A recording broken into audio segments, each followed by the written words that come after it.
My first step is that I start with bases that are already carved. These are the authentic orthopedically designed bases that I get from Sweden. And they are alder wood tops that have a rubber tread on the bottom.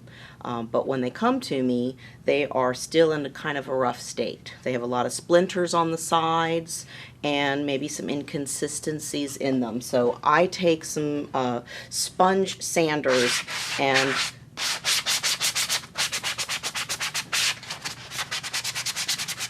I'm going to remove all of that. Now the surface is smooth, there's no extra splinters, it gives a nice edge to it, and it's going to allow me now to dye, stain, or even paint upon the surface without it looking like it's still rough and irregular. So I'm using lacquer thinner to work with these wood dyes. So I'm putting my mask on, then I'm going to dip the wooden base into my solution, and then they're going to sit here and cure inside of this ventilated area for about 2 hours, and then I'm ready to use them.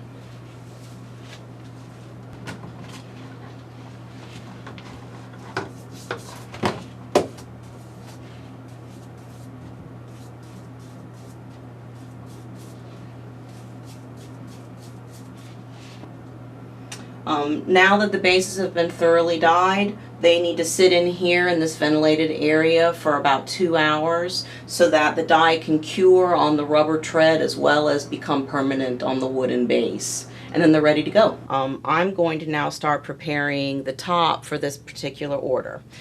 This is part of my velvet animal line, and these are velvet fabrics. This one has a cow print on the surface of it. I am going to be preparing the leather lining as well as adhering it to the material, and then I'm also going to show you how I then punch them out with the metal dies. This machine I'm working on is called a clicker, and the clicker is a press that is going to push this die down into my leather lining.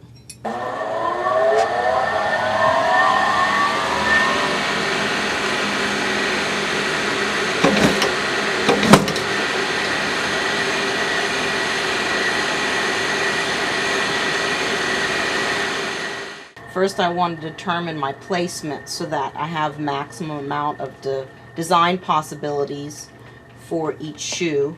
This is a Green Guard safe glue, so it's safe to use in open environments like this. It's also safe for somebody to then also have on top of their feet. So I'm going to spread this onto my leather panel. Now that I have my 2 panels on here, I'm going to do one more cutting so that I can make sure that they didn't stretch or move their shape any, because everything is very flexible.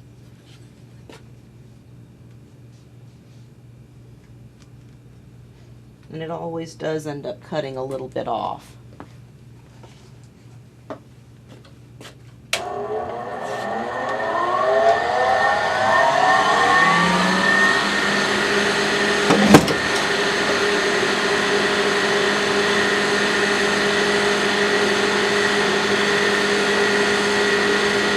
Alright, so there's our finished panels, and they now have a leather lining on the back of them. So the next step is because this is a fabric, I have to make sure that the edges are all properly treated. So I use a binding machine on my beautiful old Singer so that I can put an edging around it. And I have a variety of colors, but for this one I'll be doing black. I have both my panels sitting here ready. And the first thing that I do is I'm going to do some slight trimming on my base pattern, because I want to make sure that all of my design details are going to fit properly when I start to make the shoe. And different base companies make different shapes, so I have now gotten pretty good at deciding how much needs to be trimmed on my base pattern before I start finishing it.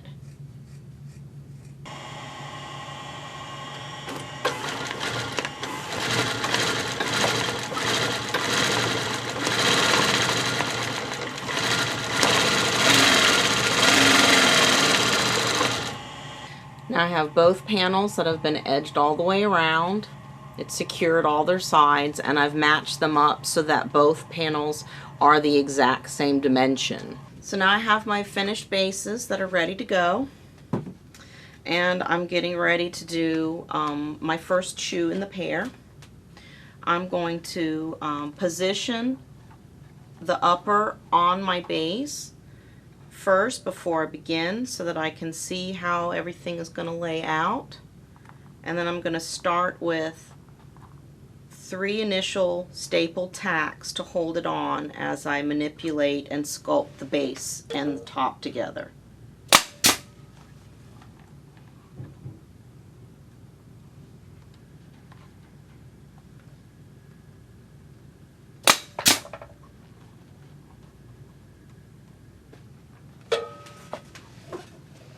Now a pair is ready. Okay.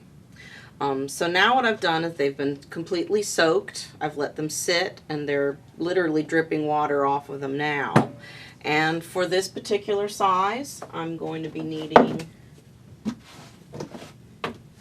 2 of my lasts, corresponding size. I'm going to oil them up a little bit with some baby oil on a rag, so that they will move into the shoe very smoothly and not be sticky.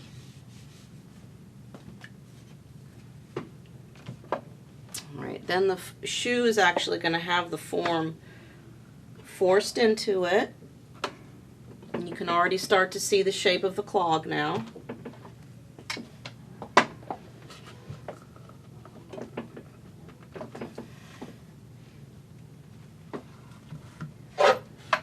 Now I'm going to actually turn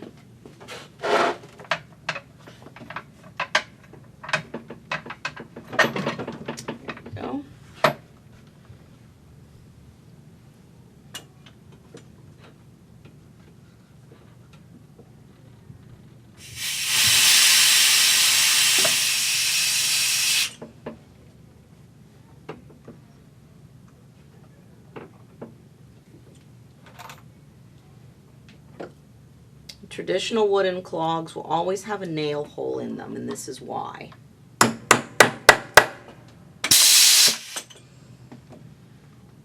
By putting that nail and hammering it into place, it's now forcing the leather and everything to keep the memory of that shape of the clog. If it's just a leather clog, it's too thick for me to pour the water into it. So that's when I use my steaming device, and the shoes actually sit on the little arms. So they steam, and the steam softens and heats everything up and allows me then to do the lasting process with the leather very warm and supple, and it molds beautifully like clay. It was handmade by my partner. He is quite an ingenious inventor, and this is just a regular cooking pot that he welded and put the little steamer holes into the top of these 2 bars. It's brilliant. And you just fill it up with water. Right now what I am working on is a weave called Cherry Bomb. Black, whites, and tans mixed with reds. And I use recycled materials for the variety of what I use in my fabrics. So these are t-shirts, velvet skirts, all kinds of textures that I can find, little scraps of yarns. And so right now I'm getting ready to put in a piece of red t-shirt.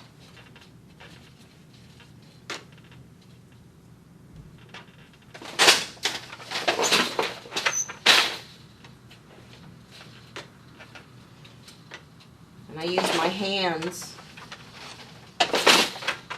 instead of a shuttle because I prefer hands-on to place everything just where it needs to be.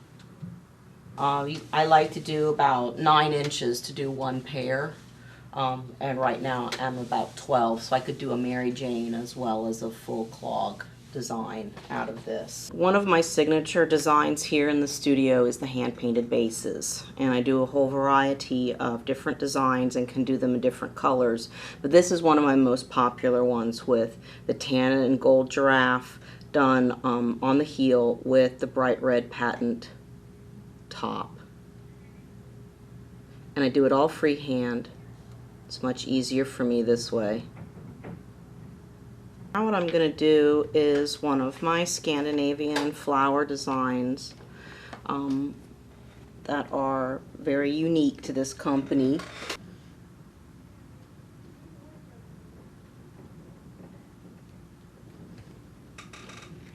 And there's my matching panels.